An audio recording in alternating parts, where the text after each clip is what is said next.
খনন বন্ধ করো। খনন বন্ধ করো। ফরেস্ট বিভাগ হুঁশিয়ার। বন বিভাগ হুঁশিয়ার। বন বিভাগ হুঁশিয়ার। অসম সরকার হায় হায়। অসম সরকার হায় হায়।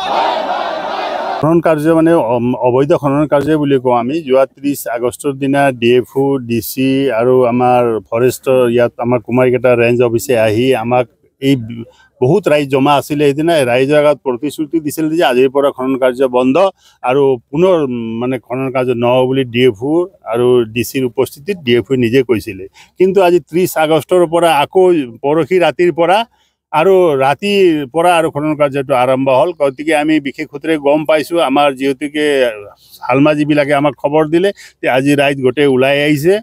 এই 12টা বানডং কমিটিৰ ৰাইজে মোটামুটি আমি 600-700 মান ৰাইজ ইয়াত জমা হৈছিলোঁ আৰু বাকী অহা নাই, আধাই আহিছিলে আমাৰ।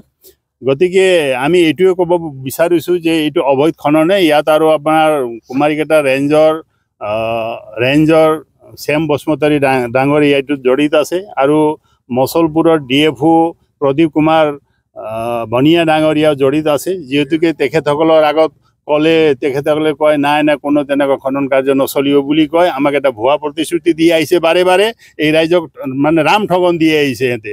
গতিকে আজি আৰু আমি ৰাইজে ইয়াত একত্ৰিত হৈছোঁ আৰু আমি আহি থকা অৱস্থাতো JCB কুকলিনে মানে মাল মানে খান্দি আছিলে, অবৈধ খনন চলি আছিলে। কিন্তু ৰাইজ অহা দেখা পাই ইহঁতে ইয়াৰ পৰা এটা JCB পলালাক আৰু ডাম্পাৰ চাম্পাৰ আমি জব্দ কৰি থৈছিলোঁ।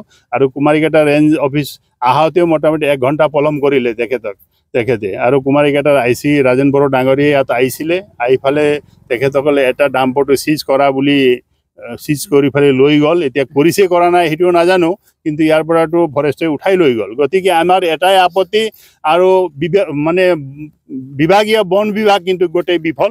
ইয়াত সদায় আমাক মিছা এটা প্ৰতিশ্ৰুতি দি আহিছে। গতিকে ইয়াত মিটাৰ আলি আছে সিহঁতৰ টকা পইচাৰ লেনদেনৰ ক্ষেত্ৰতো। আজিও আমাৰ ৰেঞ্জৰ চাহাব এই শ্যাম বসুমতাৰী ডাঙৰীয়া মই নাজানো, মই অজ্ঞাত। তেখেতে DFOক কয়, DFOই আৰু ৰেঞ্জৰক কয়, মানে আমাক এনেকুৱা এটা ৰাম ঠগন দি আছে সিহঁতে। গতিকে ৰাইজ এতিয়া ওলাই আহিছে। আগন্তুক দিনত যদি ভৱিষ্যত আৰু খনন কাৰ্য চলে তেনেহ'লে ৰাইজে ব্যৱস্থা নিজে ল'ব।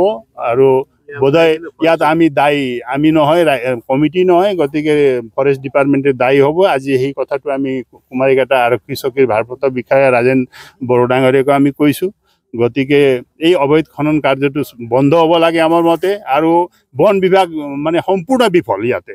আজি আমি কৈছোঁ বন বিভাগ বিফল। গতিকে আপোনালোকে যদি নোৱাৰে দায়িত্ব আমাক দিয়ক, আমি ৰক্ষণাবেক্ষণ এই নদীৰ কৰিম বুলি আমি আজিও মানে কৈছিলোঁ ৰেঞ্জৰক।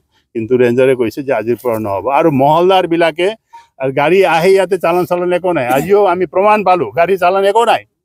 যেতিয়া ৰেঞ্জৰে সুধিলে তেতিয়া চালান একো নাই। মানে অবৈধ খনন আৰু অবৈধ টকা পইচা লুণ্ঠন চলি আছে ইয়াতে। বন বিভাগ গোটেই বিফল ইয়াতে।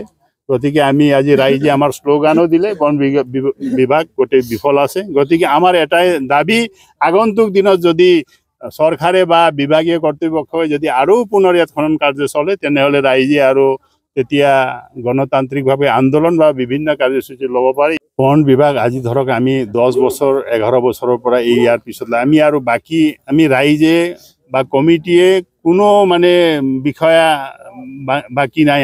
আমি কাকুতি মণিকুটি আমি মেমৰি নাম্বাৰ দিছোঁ। সেইদিনা CM কচুবাৰীত CM ছাৰ আহিছিলে। আমাৰ CM ছাৰকো আমি এই বস্তুটো মৌখিক আৰু ৰিটেন অৱগত কৰাইছোঁ। তেখেতে DCও আছিলে তাতে, আমাৰ তামোলপুৰৰ DC ডাঙৰীয়া আছিলে, মন্ত্ৰীও 2-4জন আছিল তাত, আমাৰ MP দিলীপ শইকীয়া আছিলে, MLA আছিলে। তেখেতসকলৰ আগত আমি কোৱাৰ সুবিধা পাই মুখ্যমন্ত্ৰী ডাঙৰীয়াক আমি অৱগত কৰাইছিলোঁ যাতে এই বস্তুটো যদি এনেকৈ খনন কাৰ্য চলি থাকে তেনেহ'লে মানে নদীৰ দুপাৰৰ কৃষিজীৱী ৰাইজে মানে খেতি কৰি খাব নোৱাৰিব। আৰু ইয়াত পানীৰ মানে যোনটো ইটো বহুত তলত, 150-200 ফুট তলত পানী আছে। ইয়াত কোনো তেনেকুৱা কুঁৱা চোৱাৰ ব্যৱস্থা নাই। অকল খালি এই নদীৰ মটঙা কালা নদীৰ পানী আমি জমা কৰি, পুখুৰী জমা কৰি পোহনীয়া জীৱ জন্তুক আমি কৰোঁ আৰু ঘৰতো ব্যৱহাৰ কৰোঁ। গতিকে এই নদীত যদি অবৈধ খনন কৰি থাকে তেনেহ'লে ইয়াত মানে দুপাৰৰ আমাৰ কৃষিজীৱী ৰাইজে মানে খেতি বাতি কৰি নিজৰ পৰিয়ালটো পোহপালন কৰিব নোৱাৰিব। গতিকে আমি সেইটোৱে দাবী কৰিছোঁ আগন্তুক দিনত যাতে বিভাগীয় কৰ্তৃপক্ষে আৰু অসম চৰকাৰ মাননীয় আমাৰ জনপ্ৰিয় মুখ্যমন্ত্ৰী হিমন্ত বিশ্ব শৰ্মা ছাৰকো আমি আগতো জনাইছোঁ, আপোনালোকৰ এই মিডিয়াৰ মাধ্যমেৰে আজিও আমি জনাব খুজিছোঁ যাতে এই খনন কাৰ্যবিলাক বন্ধ কৰি যাতে এই বৃহৎ ৰাইজক উপকাৰ কৰে যেন এইখিনি আমাৰ অনুৰোধ। ৰেঞ্জাৰ সাহেব আহিছিলে আৰু থানাৰ আইচি সাহেব আহিছিলে, আহি পেলাই তেওঁলোকে চিষ্টেমেটিকেলি ভাৱে এইটো বন্ধ হ'ব লাগে, মানে তেওঁলোকে ৰাইজৰ আগত প্ৰতিশ্ৰুতি দি অলৰেডি ইতিমধ্যে তেওঁলোকে ইয়াৰ পৰা নদীৰ পৰা ওলাই গ'ল দিছিল। কিন্তু ইয়াৰ ভিতৰতে কিবা কিবি হয় সেইটোতো আমিও ৰাইজেও জানে, আপোনালোকেও জানে। ধৰক মানে যদি নাকি তেওঁলোকে আকৌ চোৰাং কৰি ভাবে যদি ৰাতি দিনে গাড়ী সোমায়, তেতিয়াহ'লে আমাৰ এই 16টা ডঙৰ চকীদাৰ আছে, তেওঁলোকে পহৰা দি থাকিব। আৰু ৰাতিৰ ভিতৰতে যদি এই মানে শিল বালি ল'বলৈ আহি থকা অৱস্থাত যদি পাব্লিকে যদি এই গাড়ী চাড়ী জ্বলাই দিয়ে, তেতিয়াহ'লে আমাৰ ডং কমিটিৰ মানুহ কোনো দায়িত্ব বহন নকৰিব আৰু ফৰেষ্ট ডিপাৰ্টমেণ্টে সম্পূৰ্ণভাৱে দায়ী হ'ব। এইখিনি চূড়ান্ত কথা।